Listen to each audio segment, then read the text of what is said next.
Kun sagantaa BBC Afaan Oromooti. Nu waliin tura.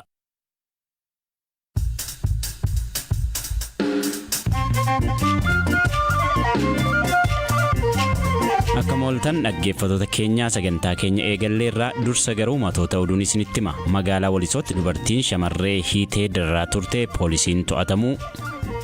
Guyyaadhaan gaafuma mana sana fuudhee nagartu ina joostaa mana kana keessaa fayyadee ala budinaan jettee galgalma sanarraa kaasee jirti. Galgalma sanarraa eegamuutti ka'ee jirti. CPJ'n mootummaan Itoophiyaa gaazexeessitoota hidhee akka gadhiisu wayita gaafataa jirutti har'as gaazexeessitoonni 2 hidhamaniiru. Tibbana meeshaa muuziqaa vaayoliin jedhamuun wallee viidiyoon deggirame kabaas ta'e Gillee Siraaj waa'ee hojii aartii ishee irratti turtiin waliin gooteetti. Ijoollummaa kutaa Wusuu keessa hojjetan ture. Isa booda Jimmaa Yuunivarsiitii barnoota muuziqaa galee achitti jalqabee akka carraa ta'e vaayoliin naqaqqabee vaayoliin waan ta'eef hin beeku ture. Odeessaalee gaggabaaboos qabna. Ana Hamzaa Hussein.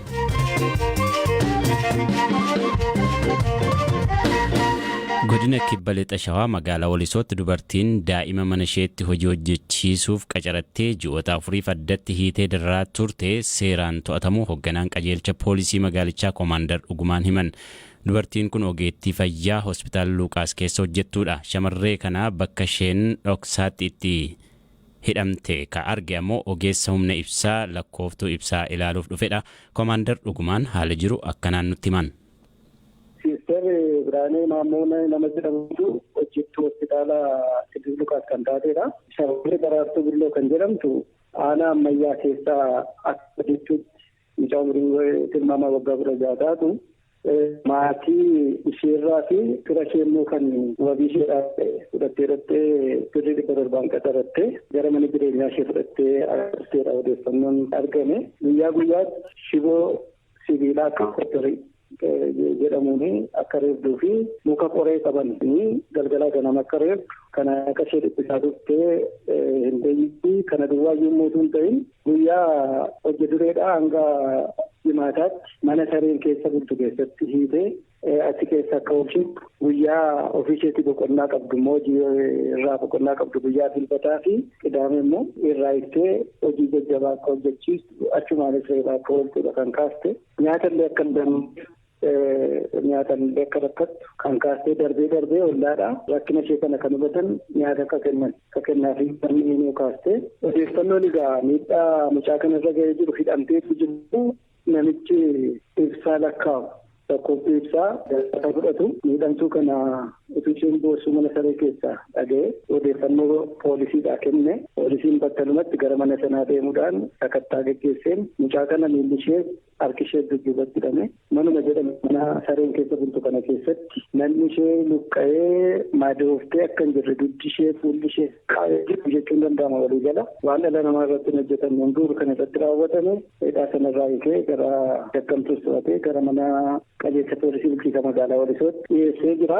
Haga isheen bira turte hin beekamaa daa'imni kun akkasumas immoo hagam akka hidhamaa turte dararaan kun irra ga'uu erga jalqabee yeroo agamee akka ta'e waan himte qabdi yookiin waan adda baasta wayii qabdu. Egaa guyyaan fudhatte guyyaa 11 ji'a 2014 jechuun muddee jechuun taasisaa jennu sanaadha. Achirraa kaafnee amma yeroo guyyaa kaleessaatti gara ji'a 4 walakkaa akka turteedha kan ragaa arganne. Guyyaadhaan gaafuma mana sana fuudhee nagartu ina joostaa mana kana keessaa fayyadee ala budinaan jettee galgalma sanarraa kaasee jirti. Galgalma sanarra eegamuutti ka'ee jirti. Namni dhamaan reebamaa jirti. Mucaan furdoo guddoodha kan iddoo sana dhattee amma hin jirtu lafeedha kan jirtu jechuun ni danda'ama. Amma tiriin gochaa jiru yaalii ajjechaa irratti gaggeeffame jechuun hin danda'ama akka malaalaa jirruuni torban keessaa akka nu kaastetti guyyaan sun hidhaadha. Guyyaan sanbataa narraa hiikamee kan reebamaatuma mana keessa waan na ergan hojjedhaadha kan isheen jirtu. Kan isheen fudhatteef ijoollee naa guddittiidha. Ijoolleen ishee iddoo biraatti akka guddachaa jiran nama biraa guddistuu biraa akka keessatti guddifachaa jirtudha kan isheen kaaftu. Miilli shiboon akkasii hin jedhe shiboo koopper jedhamu kun teeleefaa kana waan luqqa'an jiru diimaa kan ta'e isaan biti miilli ishee jalasaa itti marameetu marcumarra teessu sanatti hidhamee dudduuba isaatiin harkisiisa akkasitti hidhamee jira. Dubartiin akkas gootu kuni abbaa manaa qabdi ijoollee biraa qabdi namni biraan namni irraa dhowwufaa tarii biran jiru qophaadhuma jirti moo nama akkamiiti? Abbaan manaa akka jiruttidha garuu godina biraarraa hojjetaadha kan jedhame namichi kun gaafa dhufu mucaa kanan argaa hin argamuun hin beekamuun beeku wanti jedhu nachoon jaarfan kana keessatti gaaf tokko mana isaatti galuun niisu inni kun ganaa qoratama namitti hin argamne hin geenye waan ta'eef ollaan garuu gorsinee dadhabne manatti galti jennee nus ollaa sanas komannee jirra ollaa dhumtiyyuu odeeffannoo poolisiif kennuutu irra ture akka lammii tokkotti ga'ee isaaniin baanu isaanillee kanarraa kanaaf daa'ima lama akka qabduu fi ammas immoo garaatti baattee kan jirtu ulfaa yoo xiqqaate ji'a 7 ta'u illee kan jirtu ta'uu seetu hubatamee jira jechuudha.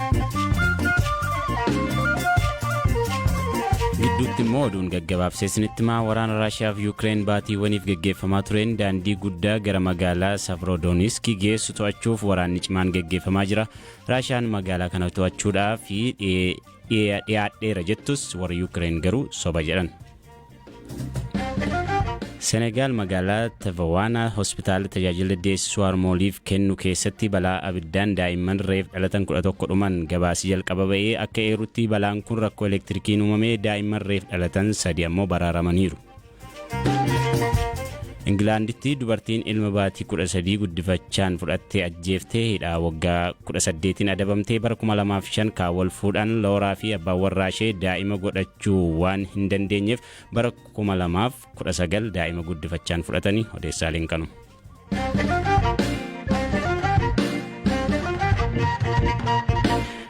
Oduu taanutti darbaa Gulaalaa Barruu Fitii gaazexeessaa Tamasgeen Dassaaleny guyyaa har'aa to'atamuu waahiloonni isaa BBC'f mirkaneessan. Kana malees gaazexeessaa Yaayyesaw Shimallis mana jireenyaa isaa magaalaa Finfinnee jirurraa namoota poolisii magaalaa Finfinnee irraa dhufne jedhaniin to'annoo jala ooluu abukaatoon isaa BBC'tti himan. Oduun hidhamuu gaazexeessitoota lammanii har'a dhaga'amuu dura dhaabbileen idil addunyaa mirga gaazexeessitootaaf dhaabbatan RSF fi CPJ'n guyyootaan dura dhimma walabummaa miidiyaa Itoophiyaa keessa jiru irratti ibsa baasanii turan. CPJ'n ibsa guyyaa kibxataa baaseen aangawoonni mootummaa gaazexeessitoota 11 guyyoota muraasa keessatti to'annoo jala oolchan akka gadhiisan ergaa dabarse. Dhaabbata mirga gaazexeessitootaaf falmu CPJ'tti bakka buutuu Saharaan gadii kataate Mutokimuu waa'ee ibsa dhaabbanni isaanii baasee fi kaan irratti dubbisneerra waa'ee ibsa dhiyeenya kana baasanii himuun eegalti. Our latest alert or statement on Ethiopia is one that is raising concern and calling. Ibsa dhiyeenya kana waa'ee Itoophiyaa ilaalchisuun baasne yaaddoo qabnu kan himuu fi gaazexeessitoonni fi hojjettoonni miidiyaa 11 ta'an dhaabbilee miidiyaa walabaa 4 irraa hidhaman akka gadhiifaman waamicha kan dhiyeessudha. Jarri kunis caamsaa 19 hanga caamsaa 21 gidduutti kanneen to'annoo jala oolanidha. Baay'een isaanii kan hidhaman naannoo Amaaraa magaalaa Baahir Daar irraa yommuu ta'u, lamaan isaanii ammoo magaalaa Finfinneetti qabamani. Akka ilaalcha keenyaatti hidhaan ammaa kun deemsa miidhaa hammaataa walabummaa miidiyaa irra gahaa jiruuf fakkeenya kan dhiyoo kanaati. Haala baratamaa dhufe kanaan gaazexeessitoonni hedduun otoo himanni irratti hin banamiin hidhaa keessa turu. Kana malees yoo dhimmoota kanneen gadi fageenyaan qorattu waan gabaasa irratti adabbii yookaan haaloo ba'uuf jecha kan gaafatamanidha. Gabaasni keenya si'anaas hidhaa dhiyeenya raawwatan kana kan ifa baasu irra deddeebiin hidhaa gaazexeessitoota mudachaa jiru irratti yaaddoo qabnu kan mul'isuu fi aangaa'onnis namoota kana hatattamaan akka gadhiisan kan gaafatudha. In addition to the recent cases that we've been talking about, we as CPJ have also been campaigning for 2 journalists from the Oromia News Network who've been detained. Akka CPJ'tti gaazexeessitoota amma irratti dubbachaa jirruun alattis gaazexeessitoonni Oromia News Network 2 erga sadaasaatiin labsii yeroo hatattamaa keessa qabamanii hanga ammallee hidhaa keessa jiraniif sagalee ta'aa jirra. Dhaddacha dhiyeenya kana ooleen abbaan alangaa jara kana irratti adabbiin du'aa akka darbu gaafatee ture. Odeeffannoo argachuuf rakkisaa waan ta'eef dhimma isaanii irratti wanta haaraa amma jiru dubbachuuf nan rakkadha. Ta'us ammallee hidhaa keessa jiru. Himanni isaaniis akkuma jirutti jira. Nageenyi isaanii nu yaaddeessa. Akka hiikaman ammallee irra deebinee gaafanna. And we're worried about their long-term well-being and we continue to ask that they be released. Dhimma walabummaa miidiyaa biyyootaa irratti gabaasa baasuun beekamu dhaabbata kanatti qorattuu naannichaa kataate Mutookin Itoophiyaa keessatti walabummaan miidiyaa yeroo ammaa maal akka fakkaatu akkasiin himti.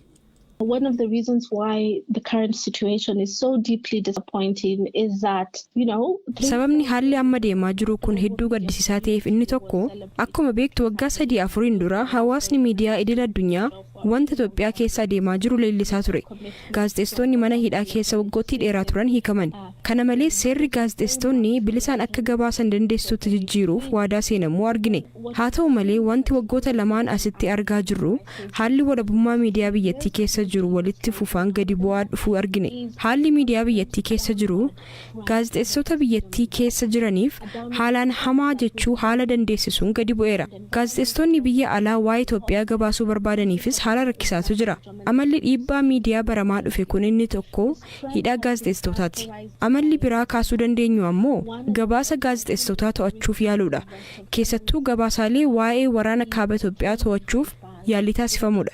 Seenessa kana to'achuuf yaaluun riippoorteroota biyya alaa waan mootummaan barbaadu qofa himuu didan biyya ari'uun mul'ateera. Kana malees gaazexeessitoota irratti qoccollaan gahaa tureera. Gaazexeessituu Luusii Kaasaa bara darbee manni ishee kan humnaan sakatta'ame dagachuu hin qabnu. Akka qabsooftuu miidiyaa walabaa fi qorattuu tokkotti wanti na yaaddeessu wantoonni kun wanta nuti arginee dhageenyedha. Yeroo hunda waan of gaafadhu dhoksaan maaltu adeemaa jira kan jedhudha.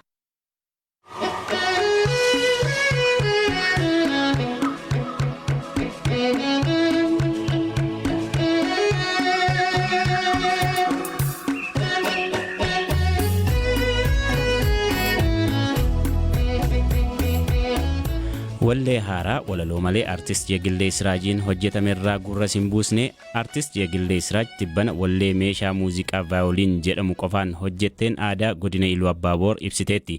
Meeshaa muuziqaa kanaan aadaaf duudhaa naannoon tokko qabu akkanaan ibsuun waan baratamee miti. Ofii artistiin kun akkamiin meeshaa kana taphachuu dandeessee amma hoo maalirra jirti? Dhimmoota kunneenii fi kaan irratti Biraanuu Gammachuu dubbiseera. Vaayiliin waan inni ta'e ijoon beekun ture. Ijoollummaa koo taawwisuu keessan hojjedhan ture. Isa booda Jimmaa Yuunivarsiitii barnoota muuziqaa galee achitti jalqabee akka carraa ta'e vaayiliin na qaqqabee vaayiliin waan ta'eef hin beekun ture. Vaayiliin akka meejariitti baradhee piyaanoo maayinarii baradheen ta'e.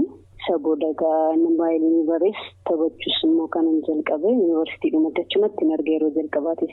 Vaayiliin taphachuun kun amma hojii idilee keeti moo hojii biraa qaba? Ani akkuma Jimmaa Yuunivarsiitii eebbisanii ba'een karaa Wallaggaa Yuunivarsiitiin dhufee leekcharummaadhaan qacarame mana muuziqaa artist Hacaaluu Hundeessaa achitti barsiistuu muuziqaa vaayiliin ta'een qacarame ammallee sumaan hojjedha. Yoom jalqabde waltajjii guddaa irratti meeshaa kana taphachuu? Yeroo jalqabaatiif Odaa Waardii Marsaa Afurafaarratti jalqabee san yaadee olitti argadhe dhugaa. Akkati gara ogummaa kanatti dhuftu namni gahee qabu jira, maatii ta'uu danda'a, hiriyaa ta'uu danda'a, akka addaatti namni ilaalte jira, fakkeenya kan sii ta'eefaa jira. Fakkeenya kan naaf ta'e nama lubbuun jiru abbaa koodha. Abbaan koo baay'eedhuma muuziqaa kana ni danda'a ture. Sirbattiin beekamullee qaba yeroo baay'ee hiriyoonni isaa kaasanii nutti dubbatu. Baay'eedhuma inspire na godha akkan waan akkasii keessatti galu baay'eedhuma jaallata muuziqaa.